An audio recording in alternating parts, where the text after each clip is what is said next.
ku ne xam ne ne yàlla daa bind te yemalewul am na ñu matal am ñu matlewul waaye ba mottali amee ba léegi kenn sonnatul buur kattan di produit 100% naturel sans effet secondaire ñu defare ko li nga xamante ni moo di petit cola bisaab ak jinjeer ñoo ngi jàppale leen ci seen wàllu kattan ak seen wàllu wërgu yaram bu nekk jarna fi nguur ak keng ba ci kikirikiij waaye bii mooy seen buur di buur kattan ballonnement moo ci mën constipation faiblesse sexuelle diabète sinusite éjaculation précoce di joxe appétit sexuel teg ci itam day raxas sa biir ba mu set wecc wooteel gaaw ci 77 413 59 24 77 413 59 24 xar yëpp xar lañ waaye laadum da ciy gën te bu ñu nee góor ngóoraa tax.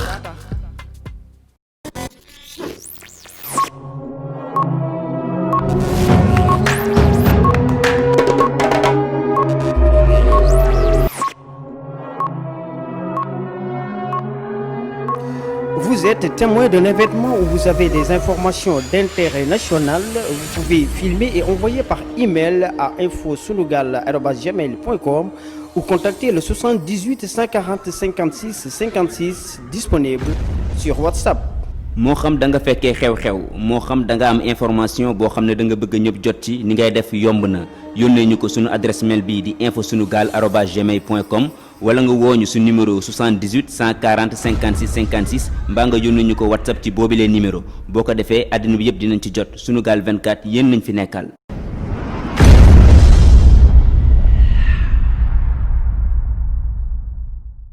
point de la rédaction sur Sunugal 24 mbokk yi asalaamaaleykum am mbégte bu baax di ànd ak yéen faram fàcce lépp loo xam ne actualité la wala fait divers tey ñuy waxtaane politique ma ànd ci ak Moustapha maa ngi lay nuyu. maa ngi lay fay soxna Eva di am mbégte bu baax a baax di feggoo ak yow ci biir point de la rédaction bi comme niñ ko baaxoo di defee rek bis bu yàlla sàkk ñu am yaakaar ne liñ fi wax dina soxal li ñuy teewlu.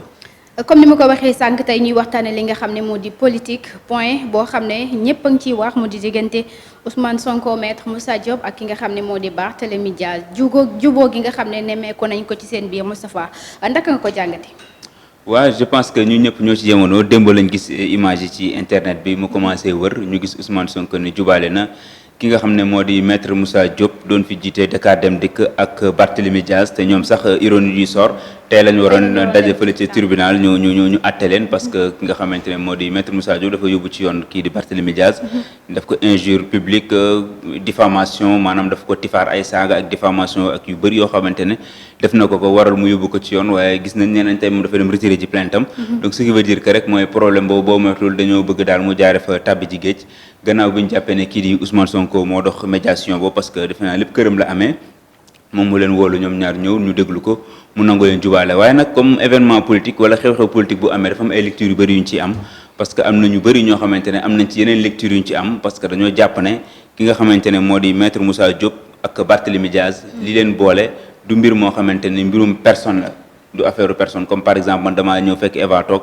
ma jël yéreem wala ma jël dàllam wala ma am lu ma ko tooñee su boobaa ñu ñaar lay mais dafa dem loo xamante ne dafa laal l'intérêt général parce que Barthélémy Dias bu ne ki nga xamante ne moo di maître Moussa Diop dafa jël terrain boo xam ne état wu Sénégal moo ko moom état wu Sénégal amul droit sax jaay loué la am droit ñu jël ko daal di koy ni jaay nañ ko Dakar Dem Dikk jox ko ñi nga xam ne ñoo di ne mu ne Dakar Dem Dikk moo ko moom ba waral mu jaay ko ñi nga xam ne ñoo di waa APR ne 1 milliard la leen ko jaayee Barthélémy Dias neen 1 milliard yooyu amul jaay ñu ko donc affaire luubal xaalis la ak ba topp leen jàpp ne ñi def ay mbuxum lu doy waar la ñuy def kon loolu tey ji dafa doon am solo ñu leeral ko ñu xam ndax mbir la boo xamante ne ki nga xam ne dafa nekkoon directeur Dakar Dem Dikk ndax dafa def njublang ci loo xamante ne askan yëpp ko moom ndax loo xamante ne domaine public état moo ko moom ñu jël ko féetale ko waa APR dafa doon jaar yoon mu leeral ko ñu bu te buñ demoon ci yoon dina leer kon loolu mooy première lecture bi ñu ci njëkk am beneen lecture bi mooy ki nga xamante ne moo leen jubaale di Ousmane Sonko dafa am benn posture bu bees boo xamante ne boo ko liiree ak toute distance moom ngay gis dafay positionné comme un leader de l'opposition mu taxaw de am assumer costume boobu fas yéene ko sol normalement kooku tey ji bu taxawee comme benn médiateur ñëpp dañuy rafetlu médiation boobu dañuy gis ne kon am na beneen Ousmane Sonko boo xam ne ñi ngi ko commencé lire bi jubaale di raffermir les liens mu doon loo xam ne aussi tamit mën na ci am benn gain politique boo xam ne mais mooy Ousmane Sonko dafa fay naar bi xoromam rek comme Barthélémy moo ko jubale woon ak Bougane Gueye jot na bu fekkee ne ñoom comme niñ ko waxee jot nañu booloo ngir xeex li nga xam ne moom moo di seen élection présidentielle 2024 ba ci élection locale yi nga xam ne moom la ñu dëkkmal donc système bi tamit est-ce que jàppoo ne système bu war a mën a dox la comme ñu boole seen i lam rek def seen day dikke waaw comme ni nga ko waxee mais xam nga tey ji coow li xam nga coow li amoon ci diggante Bougane Gueye Dany ak Ousmane Sonko mën nañ ne coow du woon sax coow pratiquement parce que ñu bëri ñoo ko tuddee woon coow mais réeroo la woon mais bii pa dañ dem ba yoon dugal ci loxoom ñu leen di atte ñu njëkkoon dem ñu renvoyé ko ñu waroon daje tey yoon encore une fois donc bu demee ba loolu tey ñëpp yaakaar ne ay mbir la boo xamante ne kële dañ ko accusé mu ne accusé wu ñu ma ba am ay kàddu yu ñagas si doon dox si diggante ñoom ñaar dëgg la bu juboo amee ñëpp koy rafetlu mais est-ce que tey jii tamit dina doon image boo xamante ne doon nañ ko xaar parce que pour man yaakaaroon naa ne du loo xamante ne dina am lu si Sénégalais di gagné lu ñu si doon gagné mooy ñu dem ci yoon ñu leeral ko ñu xam ne soit Barthélémy Dias dafa koo sosal wala soit maître Moussa Diop li mu def du yoon parce que dafa jaay loo xamante ne askan wi peut ko moom ni mu ko jaayee amul droit jaay ko mais non seulement tamit daf koo jaay te encaissé wul xaalis bi donc mbirum njublang moo am foofu donc bëggoon nañ yoon leeral loolu parce que accusation yi Barth doon woon affiché doon woon wax noonu rek gratuitement te fu mu demee ba wax fa blanchiment d'argent dugal fa yëpp donc dafa doon jaar yoon mu leeral ko. merci beaucoup Moustapha léegi comme maître Moussa Diop génn na fi nga xam ne moo di APR est-ce que yow am nga yaakaar ne day dem ci li nga xam ne moo di Pastef fekk ji Ousmane Sonko. waaw am na ñu ko commencé di rumba naat ñu ne dafay dem fekk ji Pastef am na ñu koy wax mais gis nga nag on ne peut pas plus il ne faut pas danser plus vite que la musique tey jii moom jubaale la moo fa am. donc buñ jubaale dañuy sous-entendre que hache de guerre bi yëpp enterré nañ ko donc jàmm moo dox léegi seen diggante mais bu jubaale am rek nga ne dafay dem fekk ji ko léegi c'est un leader politique am base am lépp di doon militaire APR jóge fa donc jubaale mënul am rek nga ne automatiquement dafay def fekk ji Ousmane Sonko man yaakaaruma ko parce que dama gis ne alliance boobu amul ci Ousmane Sonko di gagné parce que bu fekkente ne yow da nga jóg ñëpp li ñuy nawee Ousmane Sonko mooy koo xamante ne bu waxee wala mu def ñëpp dañoo gis ne dafay indi loo xamante ne anti système lay indi li fi nekkoon dafay indi changement indi rupture donc kooku bëgg indi loolu mu am koo xamante ne yow si ñi nga xam ne dañ laa jege même si bien vrai que bokku leen parti Barthélémy Dias daf koo accusé te du ay accusation gratuite ñëpp gis ak gestion Dakar Dem Dikk nit ñi niñ koy polémiquer ak tool yi moo def wala moo deful donc mu doon koo xam ne tamit am na ay déclaration am def na ko bi c'est-à-dire c'est un monsieur boo xam ne il traîne des casseroles donc kooku tey ji bu demee andi ji Ousmane Sonko li mu ciy perdre moo ëpp li mu ciy gagné et yaakaar naa ne genre alliance contre nature yooyu noonu il faut l'éviter jubaale na leen man pour man na ku nekk jubal dem yoonam mu dem def ji li muy def kay dem def ji li muy def parce que jubaale ji comme ñoom dañ ko jëlee ci domaine personnel bi domaine privé bi d'accord nañ koy male foofu mais bu ñu ko dugalee ci cadre politique bi rek mën nañ prêter le flanc ba ñi nga xamante ni seen ay noon lañu pas ay noon ay seen adversaire politique lañ mën nañ ci sukkandiku pour attaquer leen parce que dafay doon loo xamante ni dañuy jàpp ne rek Ousmane Sonko mi nga xam doon ëllëg démb da doon woote ay loxo yu weex tàll démb da doon woote bonne gouvernance démb da doon woote anti système léegi kat mi ngi ànd ak ñoo xam ne système bi lañ nekkoon ba système bi joxoñ leen baaraamu tuuma ni ñuy njoree yoroon bi baaxul mu wëlatu ko ànd ak ñoom mën nañoo gàkkal démarche am te dañuy jàpp ne dafay bokk si ñi nga xamante ne rek pouvoir rek leen intéressé mais Moustapha mag du fecc yàlla de le fait que ñoom ñu gis ñu toog waxtaan bëgg a juboo ci seen biir comme ni nga ko waxee sànq loo xam ne dem na ba ci yoon ba tribunal waroon cee def liggéeyam kon suñu jëlaatee décision pour juboo ci seen biir ba ki nga xam ne moo di maître Moussa Diop fas yéene retirer plainte bi tey est-ce que gisoo ne itam ñi ngi ci yoonu li ma la wax sànq léegi. mais xam nga procès mag buy naan suukar xam nga procès soxna Eva. waaw un procès coûte cher.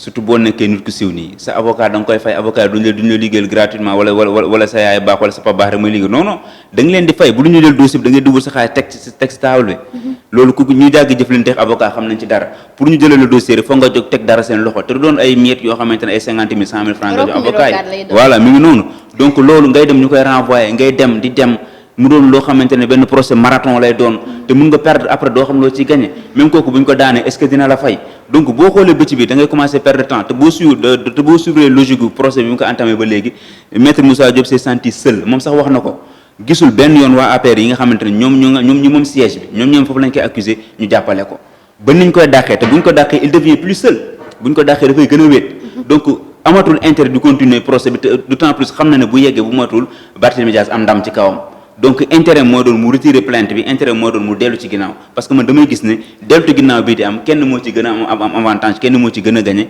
mooy maître Moussa Diop te parce que lu tax mu ciy gën a gagné expliqué naa ko léegi génn bi mu génn APR non seulement doole bi ñu ko waroon jàppale dafay des confiance bi mu waroon a am ak yaakaar bi mu waroon a mën a gagné procès bi parce que bokk na ci pouvoir bi wala parce que dootu ko amati. au contraire dafay tiit yaakaar ne bu demee si Barthélémy Dias mën na am ndam ci kawam su ko defee beneen côté bi mu bokkoon di ko reetaan donc loolu moo tax pour man damay gën a yaakaar ne rek plainte bi ñu retiré nii moom moo ciy gën a am bénéfice parce que mi Ousmane Sonko di Barthélémy Dias ñoom ñaar ñëpp seen démarche àndul ak démarche maître Moussa Diop. ba yaakaaruma ne ëllëg dinañu war a mën a àndandoo liggéey parce que nag du koo xamante ne démb rek la dugg ci nguur gi parce que koo xamante ne depuis pratiquement 6 ans xaw ma 5 ans yaa ngi ko ci bopp Dakar Dem Dikk liggéey ak système bi kooku mënoo xëy benn jour nga effacer lépp loo fa def. ñu wéyal waxtaan wi ba tey wax ci beneen point parce que gouvernement bi tey def nañ li nga xam ne moom moo di jàkkaarloo ak presse bi waxtaan ak ñoom mu mel ni dañu gis changement bi nga xamante ne ni déjà am nañ ko ci seen façon de communiquer changement boobu ndaka nga ko jàngatee ak lan la mën a changer ci li fi nekkoon.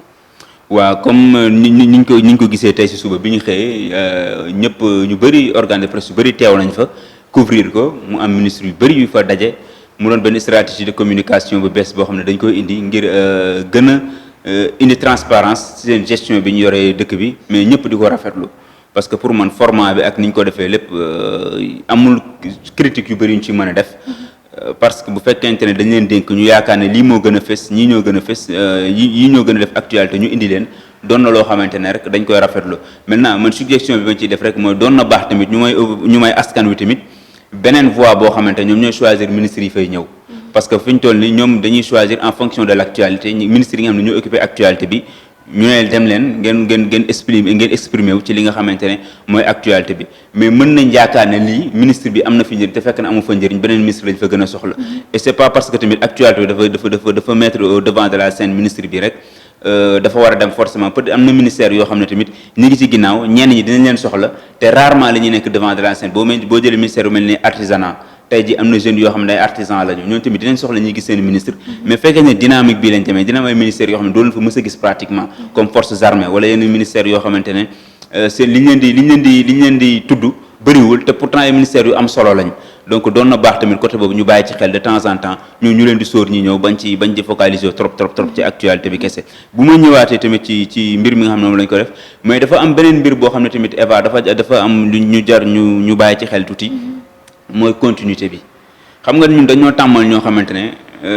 dàmmaluñu maanaam sëlmu bu yegg moom tayal nañ ko xaaju kanam rek la ñuy sëlmu wala bu ñu sëlmoo tey bu subaa du ñu sëlmu. di commencé loo xam ne duñ ko àggali te loolu man je pense que dafa am solo dama lay indil benn exemple ndaw rek cleaning day Macky Sall bale fi génne fi Mermoz ministre yi ku nekk di bale ñenn ñi sor nañ ay faaru mbaam ñu ne ñu dugg si def fi théâtre bu mag lu ne ñu dugg si ñu ne dañuy cleaning day léegi dimanche bi jiitu chaque mois rek dañuy def li nga xam ne benn opération set setal bu mag te loolu ñu ngi ko tànnee ji woon fële ca Rwanda mu am ñoo xam dem nañ fa dem xool gis waa Rwanda ni ñu koy defee di set setal seen dëkk ba set parce que Kigali moom mooy dëkk bi capitale moom moo gën a set ci Afrique ñu ne dañ fay jëli ci exemple importé ko indi benn weer lañ fa def cleaning day ñaareelu weer ba ma commencé wàcc ñetteelu weer ba kenn gisatul cleaning day ana cleaning day te dañoo samp teg seen bët ci kanam d'ici 10 ans Sénégal bon Dakar wala Sénégal sax nekk dëkk boo xamante ne exemple la doon ci wàllum set setal parce que Macky Sall moo waxoon ne capitale bi setul ba taxoon mu initier ko mais luñ ci gis cleaning day kenn waxatu ko lii tamit liñ ci bañ mooy tey ji ñu continuer rythme di ko continuer dem ba ministre yi war a dem vacances bu demee vacances ñu jaaree vacances yi daw kenn dootu leen gis wala ñu dem ba ci biir mu am yoo xamante ne ñii dañoo voyager wala moo ñu nekk ci ay yeneen mbir ñu ne dañ koy aj à une date ultérieure jaaree fa dem parce que xam nañ lépp ni mu demee toujours booy doog a teg benn attelage gouvernemental lu bees cawarte gi dafay àndal ku nekk bëgg communiquer ku nekk bëgg wane liñ la indee ku nekk bëgg wane doole mais boo demee ba ci biir bu mbiri commencé lëj yenn dossier commencé compliqué ba nga xamante ne pour ñu communiquer sax dañuy am problème ñu ngi di daw plateau télé yi soo leen bëggee chaque 15 jours nga indi leen ci plateau bi man damay am njortu ne dina dem tuuti ba si kanam tuuti soit ñetti ministre la ñuy indi wala ñaar wala pratiquement dootoo gënati ministre te loolu il faut que ñu wër seen jë comme ni ko wala di waxee moytu ko te su boobaa nag ñu fexe rek def seen kéemtalaay kattan ba à chaque fois rek ñu continuer li nga xamante ne commencé nañ ko parce que initiative la boo xam ne tamit dafay dugg ci transparence dafay sellal dafay rafetal parce que dafay dellu si waat rek ci niñ ko gisee ni que ministère de la santé defee ak point Covid bi nga xam ne àddina bépp dañ koy citer en exemple parce que boo jëlee chaque jour nga ñëw toog wax lii moo am kii génn àddina kii génnul àddina ñii wér nañ ñii dugg nañ xam nga loolu am na dëkk yoo xam ne ba léegi ñoom yow duñ ko def te loolu boo ko deful rek nit ñi dañuy informé ci marché noir bi te bu ñu informé ci marché noir bi rumeur lañ fay jëlee te rumeur moom yàlla nañ ci yàlla musal. merci beaucoup Moustapha analyse bi am na solo xam naa ne nag comme ñu ngi ci cappaandaw gi dañuy daal di tënk li nga xam ne moom lañ fi jot a waxtaanee rek ban jàngat nga ci am. waaw jàngat bi ma ci am rek fi may daanelee rek mooy ci coalition bi ñi ñoon doon jur taman yaakaaruma mu am mi maître Moussa Diop dem fekk ji fële dama yaakaar ne Ousmane Sonko dynamique bi mu toll ak fi mu jëm actuellement il faut que mu moytu yenn alliance wala yenn coalition yi parce que lim ciy perdre moo ëpp li mu ciy gagné moment bi doon na koo xamante ne mën nañu opposition bi moo ci gën a fës dina bëri ku xiinee fu ne ku mere APR wala ku daggee ci langue gi ne ma ànd jëf Ousmane Sonko parce que am nga tur bëgg a faj meram donc il faut que yooyu mu bàyyi ci xel bu baax a baax parce que am na ñoo xamante ne gis nga liñ naan ku sóobu si bërigo tiir ba génn bu la dawee songale ne la damaa bëgg nga aar ma déedéet bëggul nga aar dalaa bëgg a taxal mën naa am ku génn ci bërigo tiir génn weex de Moustapha non xam nga nit ki bu duggee ci tiir ba génn moom xonk cooy lay def mais am na ñuy weex kooku moom bu dawee bëgg la kot ne la Eva làq ma léegi bëggul nga làq waaye daf la bëgg taxal donc loolu nag il faut mu bàyyi ci xel bu baax a baax xam naa ne am na ñu ko entouré ñu baax a baax ñoo xam ne ay communicants lañ ñoo xam ne xam nañ politique am nañ xam-xam mais il faut que ñuy bàyyi xel ci loolu baax a baax waxuma pour citer kenn waxuma pour citer Jean wala Paul mais am na ñoo xam ne si kanam dinañ ñëw parce que local yi mi ngi jëm suñu kanam législative mi ngi ñëw suñu kanam ñu bëri dinañ daw wutali ci coalition Sonko pour jéem a xool naka lañuy def ba mu leen dugal ñu nekk député wala ñu nekk maire quelque part loolu il faut que mu xool bu baax a baax ña lay àndal bu mu rus ne saawaay ñun kat mënuñoo ànd wala saawaay man kat fees naa waaw kersa du ma yóbbee biir comme niñ koy waxee waaw na ci auto de surcharge donc na ci bàyyi xel bu baax a baax parce que yenn alliance je pense que bu contre nature bu ko defee mën na ko indil problème ci avenir politique am mën na indi sax problème ci crédibilité am. merci beaucoup Moustapha comme ni nga ko waxee oto bu surcharge mën na indil jafe-jafe ñi nga xam ne ñoo ne ci biir oto bi ba tax na fii la ñuy yëkkatee bi la jotaay mu nekkoon point de la rédaction ma àndoon teeg Moustapha ginnaaw bu ma fi wutoo mbax fus Moustapha maa ngi lay jaajëfal. maa ngi lay dellu di la jaajëfal soxna Eva di am mbégte bu baax a baax. merci beaucoup di jaajëfal ki nga xam ne moo nekkoon ci réalisation bi di Dóor waar di ko wax ne ko benn nit ñaar ba ñetti caméra merci beaucoup ci sa liggéey rafet na macha allah jox leen dig daje ëllëg incha allah waaye laata boobu du ma fàtte di leen wax connecté sur Sunugal 24 abonné activer seen cloche de notification mën a am suñu vidéo à temps.